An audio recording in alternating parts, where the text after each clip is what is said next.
Hi, welcome to HardReset.info channel, dear viewers. In front of me ZTE Blade A51, and now I'm gonna show you how to resolve the problem when screen is not responding on this device.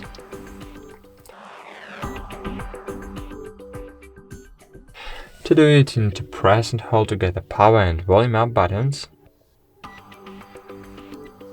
during 15 seconds. Release the both buttons when you will feel the vibration of the device.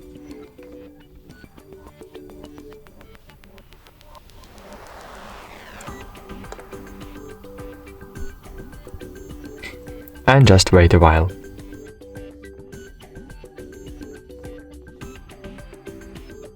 Okay, that's it. Thanks for watching, like this video, subscribe to our channel, and bye. See you.